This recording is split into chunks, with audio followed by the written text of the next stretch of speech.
Hey guys, hope you've had a lovely weekend, Women of Destiny here. So last week I started a series called No WAPs in the House based on Cardi B and Megan Thee Stallion's single called WAP. And I just believe that it is really important that we speak something out there to counteract those things. And the reason why I believe it's necessary we say something to make sure that their words doesn't hold is that these people see themselves as influencers and our young generation are copying them. People genuinely do feel that it is actually okay to be walking around half naked. Women are starting to believe that beauty is about having the biggest backside or having the biggest boobs, that people all over the world are doing plastic surgeries and all sorts of things just to make their body suit what is deemed as modern day beauty, what is currently trending as beautiful. And hence all this business about twerking and big bumps and big boobs and trying to attract men and making quick money. So the fact that they are out there influencing the generation, we need to find a different kind of a woman to present to our children, to present to our fellow Christians what a good woman, what an influencer should actually be. And that's why I started this series, No WAPs in the House. So we looked briefly at Bathseba, how she got into the palace. And today we're just going to look at some of the attributes, some of the qualities that she had that made her an influencer. The things that we women and the young girls have got to copy, not having a big bum, not having big boobs, not being able to twerk, not dressing half naked, not trying to attract men, not trying to find a quick way of making money. To be a true influencer, you've got to have some qualities. And this is my version one of the many influencers in the Bible. So let's start. Let's take a look at the very first quality that Bathsheba had. And one of them was the fact that she did not dwell on the past. Many of us women hold on to the past and just never seem to let it go. One man dumped you and hurt you, and that's just it. I'm not getting married again. I'm not going out again. I'm not this. I'm not that. A million vows made out of one bad experience. It doesn't work like that. You're supposed to learn. Perhaps you were a bit silly. Perhaps you were a bit dumb. Not everybody. But sometimes we make some silly mistakes and we've just got to be accountable for it. We've got to be responsible and learn from it and make better decisions going forward, not to make unnecessary vows and all sorts of things. So this is why I believe that Bathsheba never held on to the past. So if you look at all the controversy and the drama that surrounded her being in the palace and everything that went on, the fact that she wasn't legitimately a wife, but actually she was quote unquote raped or affair or whatever, however you want to see it. David called for her. That's how the Bible records it, that David called for her and slept with her. Whether she consented or she did not consent, none of us were there. We will never know. We just know that it was not really the right way for a king to take a wife. And when her husband died and David asked her to marry him, she never said no. She went along with it. So you can make what you think out of it. But there is a scripture in Second Samuel chapter 12, verse 24. It says that when the baby died, so the baby that she had following her adultery, that baby died. But it says that David comforted her. What is great is that when David comforted her, she never said, "Oh no, this is my first child and my only child, and I can't get over it. I don't even want to try and get pregnant again."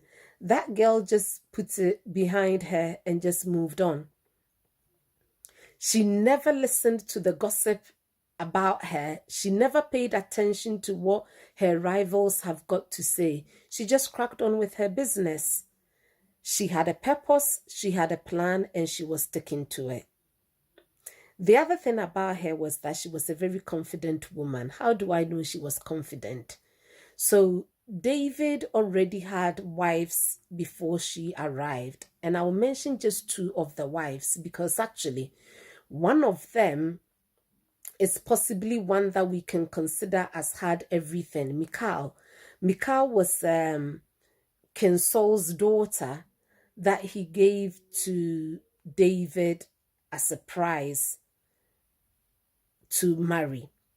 Now, to put that into context, it's a little bit like having the daughter of Barack Obama or having the daughter of the Queen of the United Kingdom as your wife. Now, everybody will think you have arrived.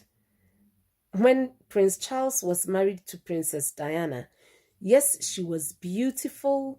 She was all that there was to be desired about a woman.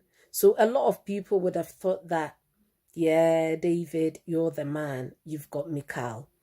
And then there was Abigail, who was also one of the smartest women. You know, when Abigail first came to the scene, she was the woman that actually managed to convince David not to kill her husband. He told David straight up, he said, "Listen to the name of the man. His name means foolish. He is a fool. Don't get his blood on your hands and let the Lord be angry with you." She closed David straight away. So when her husband died, David sent for her. He had seen this was the woman that could speak to the king in him, and he wasn't a king yet. And she could see that this is a great man. I better appeal to his wisdom. This was not the time for me to use beauty. Also, definitely Abigail was a smart woman. So there were, at least at the very bare minimum, there were two strong competitors in the marriage already. That meant that Bathseba had a very little chance of surviving in that marriage. And she wasn't the first wife. But guess what? After her, there was no other woman. David was a real womanizer, but Abigail made sure there was no other woman. The last time we hear of a woman in David's life was when he grew very old and the team felt that, given that he's such a womanizer, perhaps if they found a young lady and gave it to him, then things might change. But actually, the Bible is very clear that the girl simply stayed in David's bed, but they never had any sex. Nothing. There was no intimacy. There was nothing that happened. She was just there to nurse David. Now, how did Bathsheba manage that? I really would have loved to have met this woman. You know, she says, you know what? She agrees with the leaders of the kingdom and say that I know what makes my husband ticks, and I can't serve that purpose right now. You find him what makes him tick if it's gonna make him live longer. Why do you think she did that? She understood politics. We'll come to that too. The other thing about her was that she was a secretive woman. How do I know she was secretive? Now, David was a great king, but he was a lousy father. I didn't say it. The Bible said it. It's in 1 Kings chapter 1 verse 6. It says that David never rebuked Adonijah. Adonijah was one of David's sons who proclaimed himself king when they realized that David was old and the throne could easily go to Solomon.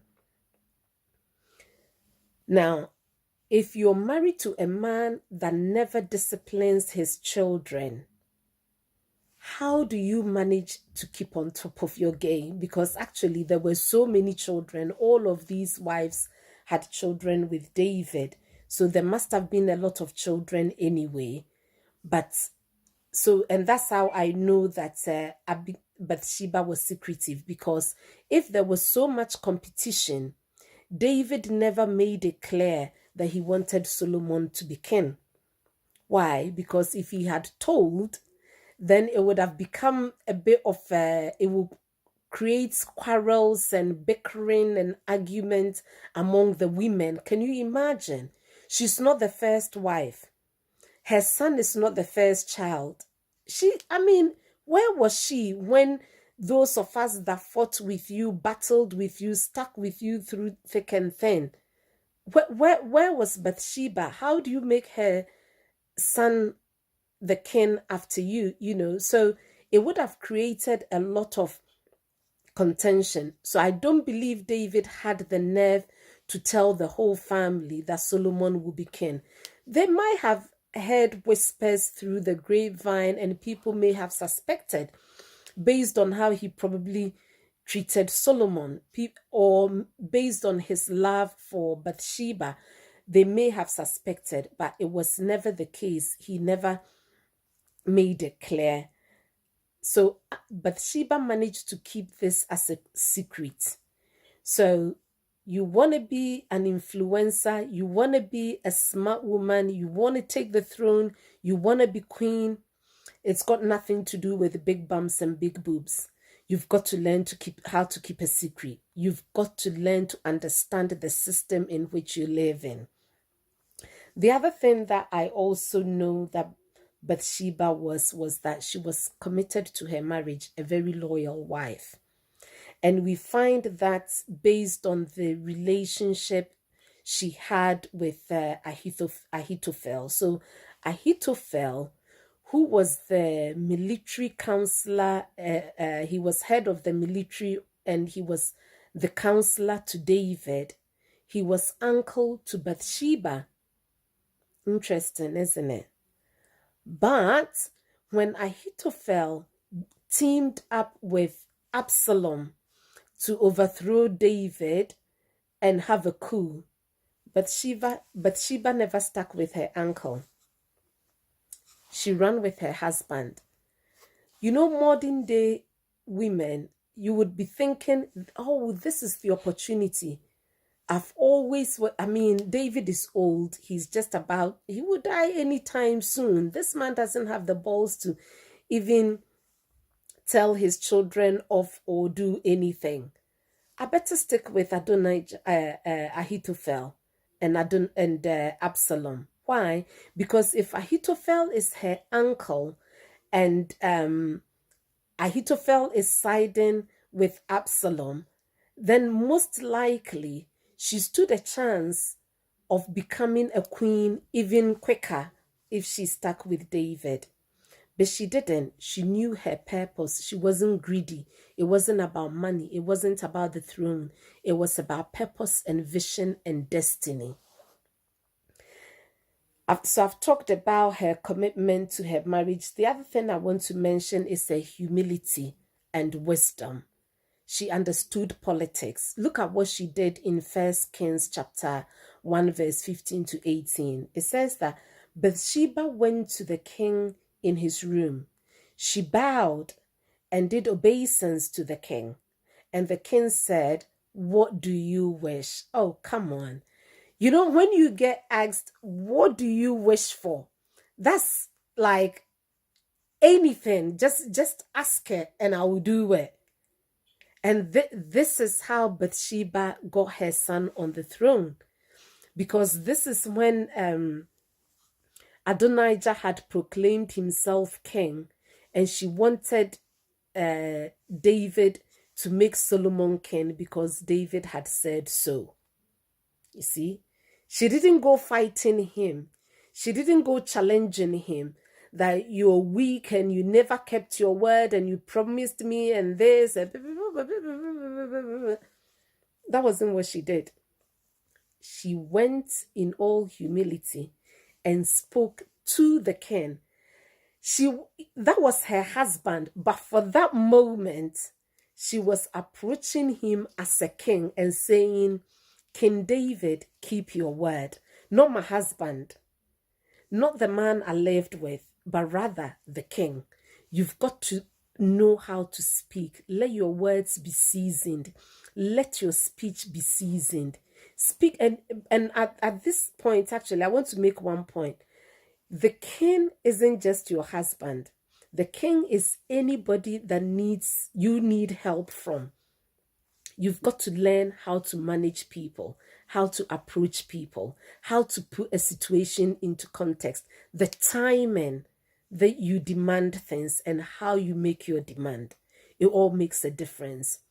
So if you need something from your manager, you need something from your boss, you need something from a friend, you need something from a sister, be careful how you do it.